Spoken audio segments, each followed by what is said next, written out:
بات نہیں، تم میں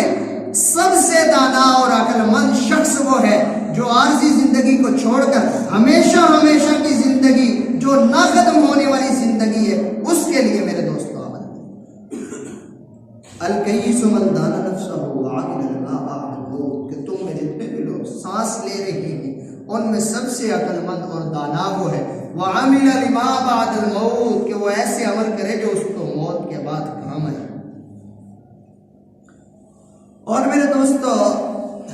یہ جو آخرت کا تصور پیش کیا گیا اسلام میں، اور آخرت میں ایک سزا اور جزا، اس کا پیمانہ مقرر کیا گیا، عام طور پہ اس مادیت کے دور میں بڑے عجیب عجیب اشکالات، بڑے عجیب عجیب سوالات ذہنوں میں گاڑے جاتے ہیں، ذہنوں میں پیدا کیے جاتے ہیں۔ اسلام والوں کو، ایمان والوں کو کمزور کرنے کے لیے ان کے دین میں ایسے ایسے اشکالات پیدا کر دیے جاتے ہیں کہ تاکہ ہمارا دین مشکوک ہو جائے۔ اب ایک اشکال تو وہ تھا جو میں نے اس سے قبل جمعہ میں عرض کیا تھا کہ جب محبوب صلی اللہ علیہ وسلم نے دعوت اسلام دی اور آخرت کی بات کی کہ اس کے بعد ایک نئی زندگی شروع ہونے والی ہے، تو اس پر مشرکین مکہ نے کہا تھا عجیب بات ہے کہ جب ہم مر جائیں گے، ہمارے باپ دادا مر گئے اس سے پہلے، ان کی ہڈیاں بھی بوسیدہ ہو گئی، اس کے بعد کون سی زندگی ہے اور کون سا ہم نے کھڑا ہو جانا ہے؟ تو اللہ رب العزت نے ان کا جواب دیا اور فرمایا اَأَنْتُمْ أَشَدُّ خَلْقًا أَمِ السَّمَاءُ بَنَاهَا، کہ تمہارا 6 فٹ کا قد بنانا یہ میرے لیے مشکل ہے، یا جو اتنے بڑے میں نے اَأَنْتُمْ أَشَدُّ خَلْقًا أَمِ السَّمَاءُ بَنَاهَا، کہ میں نے اتنے بڑے بڑے آسمان بنائے، رَفَعَ سَمْكَهَا فَسَوَّاهَا، ان کو اتنا بلند کیا، یہ مشکل کام تھا، یہ 6 فٹ کا انسان بنانا مشکل تھا۔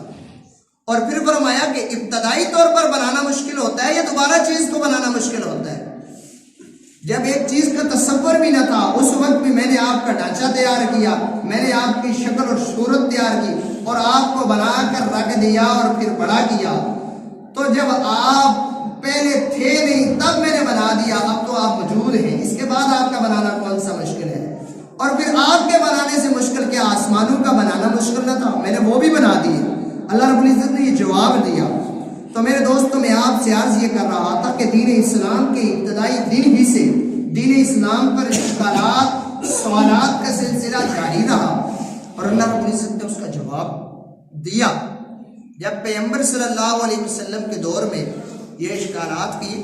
مشرکین نے، تو پیغمبر صلی اللہ علیہ وسلم نے یہ جواب دیا۔ ایسے ہی آج کے اس یہ گزرے دور میں یہ اشکال بہت زیادہ عام ہو رہا ہے کہ اگر اللہ رب العزت کی کوئی نافرمانی کرتا ہے،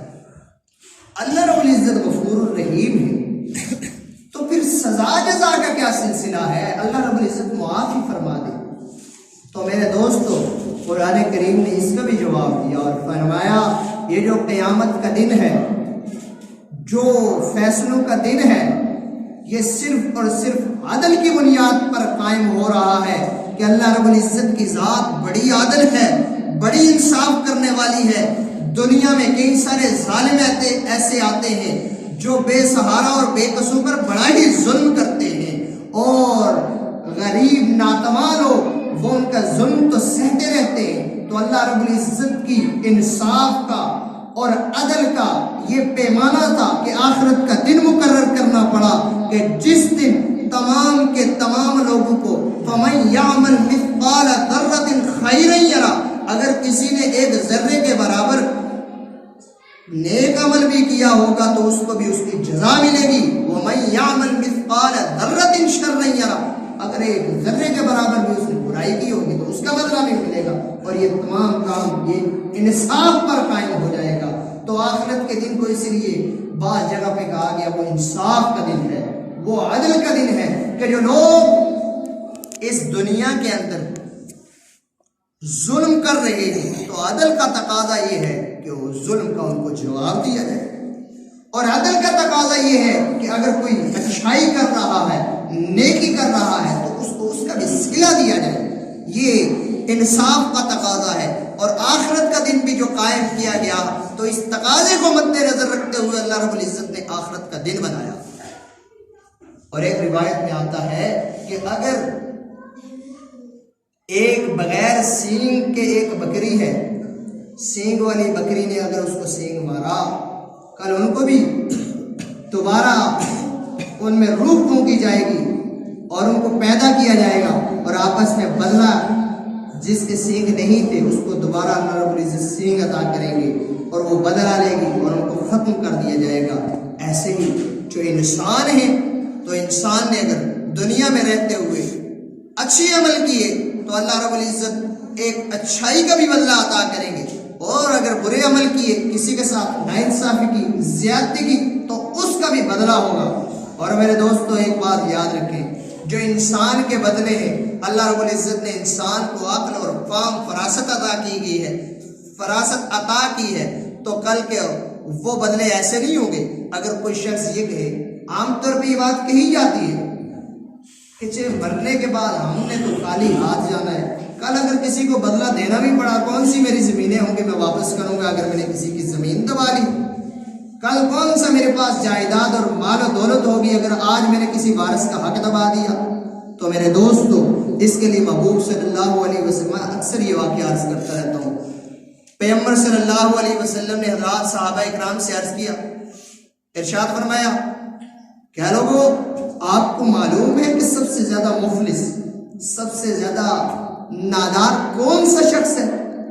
حضرات صحابہ اکرام رضوان اللہ تعالی علیہم اجمعین نے فرمایا، یا رسول اللہ، جس کے پاس بظاہر دنیا کے اعتبار سے کوئی مال و دولت نہ ہو، وہ بڑا رئیس نہ ہو، اور اس کے پاس دنیاوی اعتبار سے مال و متاع نہ ہو،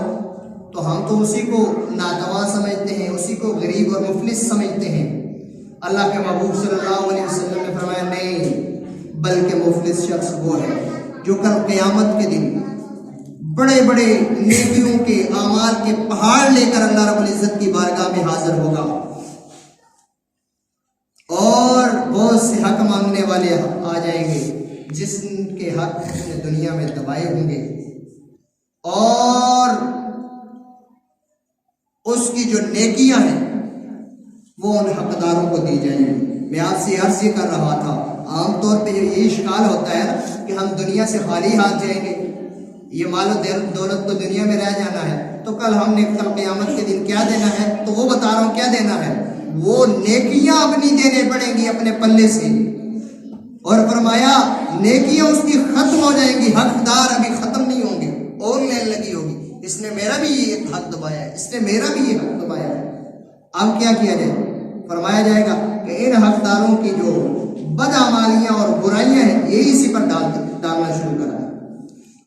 اب وہ آیا تو نیکیوں کے پہاڑ لے کر تھا، جب واپس جا رہا ہے تو برائیوں کے پہاڑ واپس لے کر جا رہا ہے۔ اس لیے میرے دوستو،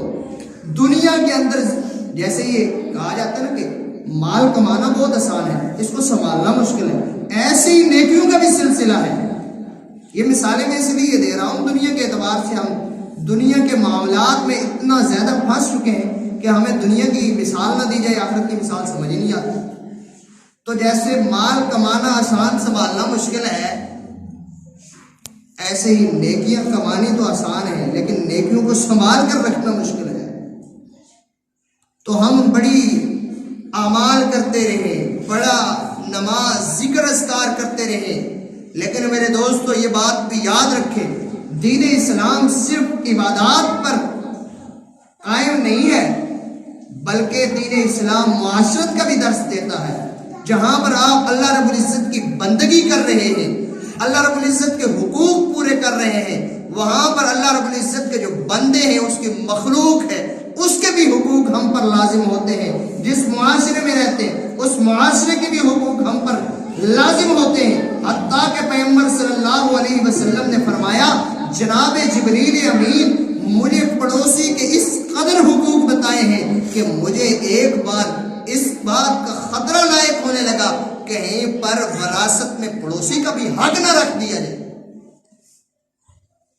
تو جس معاشرے میں ہم رہتے ہیں تو دین اسلام صرف عبادات پر قائم نہیں ہے میرے دوستو۔ عرض کرنے کا مقصد یہ ہے کہ یہ اس کے تمام لوازمات یہ معاشرے پر بھی لازم ہوتی ہیں۔ دین اسلام زندگی کے ہر پہلو کے اندر ہمیں ہر چیز کا درس بھی دیتا ہے، ہر چیز کی رہنمائی بھی کرتا ہے۔ تو میں آپ سے عرض کر رہا تھا کہ اللہ رب العزت نے قرآن کریم میں بہت کثرت کے ساتھ آخرت کا ذکر فرمایا، اور آخرت کا اس لیے ذکر فرمایا اور دین اسلام کے بنیادی عقائد میں آخرت کو رکھا، اور آخرت پر ایمان لانے کو، آخرت پر یقین کرنے کو، والیوم الآخری اور آخرت کے دن پر ایمان لانے کو، والقدر خیرہ وشرہ من اللہ تعالی والبعث بعد الموت، اور تمام کی تمام اچھائیاں اور برائیاں یہ ساری اللہ رب العزت کی طرف سے ہیں، ان پر ہم ایمان رکھیں گے تو ہمارا اسلام قبول ہوگا، اور اسلام کا یہ بنیادی عقیدہ ہے۔ اس لیے کہ آخرت کی زندگی کو جب ہم یاد رکھیں گے تو پھر دنیا کی زندگی ہمارے لیے گزارنا آسان ہو جائے گی، اور دنیا کے اندر جتنے بھی نیک اعمال ہیں وہ کرنے ہمارے لیے آسان ہو جائیں گے۔ جو آخرت کی فکر لائق ہوگی تو اللہ کے محبوب صلی اللہ علیہ وسلم نے فرمایا کہ تم میں دانا شخص وہ ہے جو موت سے پہلے موت کی تیاری کر لے۔ اور جیسے میں نے آپ سے شروع میں عرض کیا تھا کہ اگر کوئی شخص اپنی اس عارضی سی زندگی کے لیے مستقبل کے بہتر فیصلے کر کے چلتا ہے تو ہم دنیا کے اعتبار سے اس کو عقل مند کہتے ہیں۔ تو جب عارضی سی زندگی کے لیے ہم اتنا مستقبل پلان دیتے ہیں جو آخرت کی ہمیشہ ہمیشہ کی زندگی ہے، اگر اس کے لیے ہم نے کوئی مستقبل ترتیب نہ دیا، اگر اس کے لیے ہم نے کوئی عمل نہ کیا، اور اگر اس کے لیے کوئی ہم نے نیک جو اپنا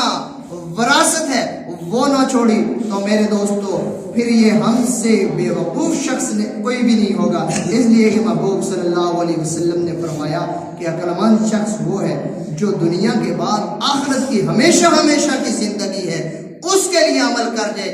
وہی عقل مند شخص ہے۔ اللہ رب العزت سے دعا ہے کہ اللہ رب العزت ہمیں دنیا میں بھی نیک اعمال کرنے کی اور ہم سب کی دنیا بھی بہتر بنائے، اور آخرت کی ہمیشہ ہمیشہ کی زندگی ہے اس کی فکر نصیب فرمائے۔ وآخر دعوانا الحمدللہ رب العالمین۔ سنت